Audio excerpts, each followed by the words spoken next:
Welcome to the Ultimate Handyman and Renorators Show. I'm your host, Laszlo, Katona.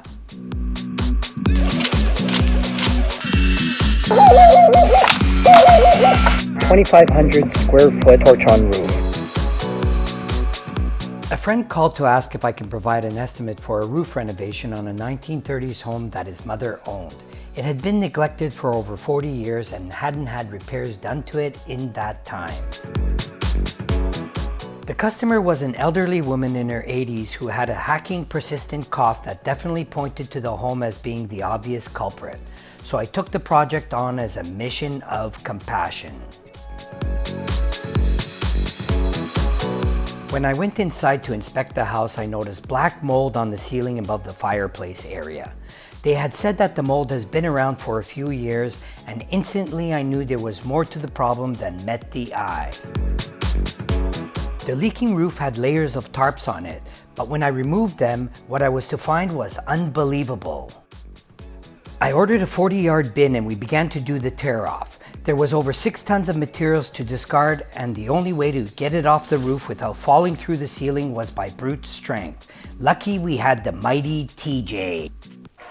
That Friday evening, TJ had tickets to the BC Lions football game after work.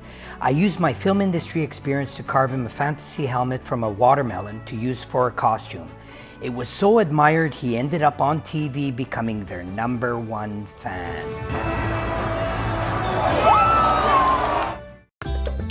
We're at Home Depot. I think I found some right here.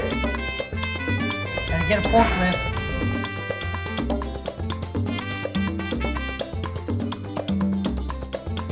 Ruff Roof job.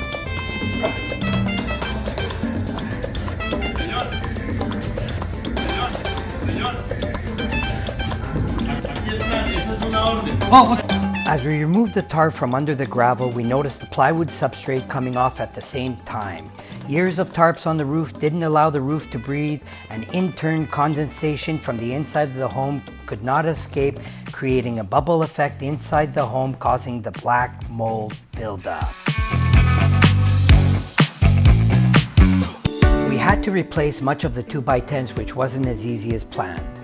All the chimney flashing and capping, cant stripping, edge flashing, and cleaned and repaired and reused most of the gutters.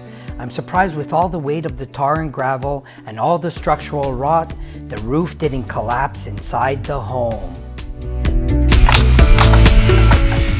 Other obstacles that we had to watch for were animals nesting in the roof penetrations that the previous roofer left hidden under the various tarps. There were holes in the roof the size of fox dens, numerous animal nests, and even a shoe that the last roofer left when his foot penetrated the tar and gravel roof. After tearing off the chimney flashing, we built a frame around the fireplace stack and waterproofed it to prepare for the new flashing.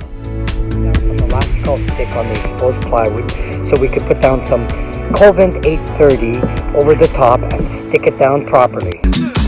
Elastical stick is a polymer-based primer for use in multiply membrane in flashing assemblies.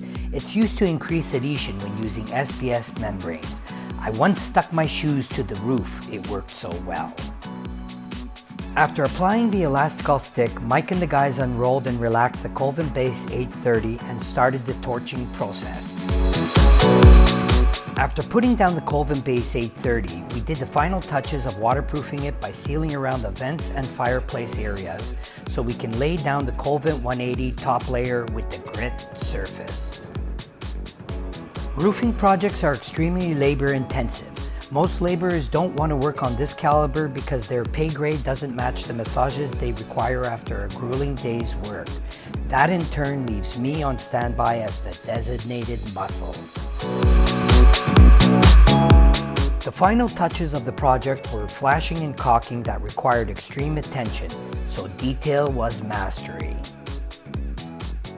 Despite the complicated troubleshooting process, we succeeded in getting the project done on time and on budget. The customer can rest well knowing that the roof is dry, safe, and breathable. Thanks for watching the Ultimate Handyman and Renorators Show. Book us to make our next show your next reno.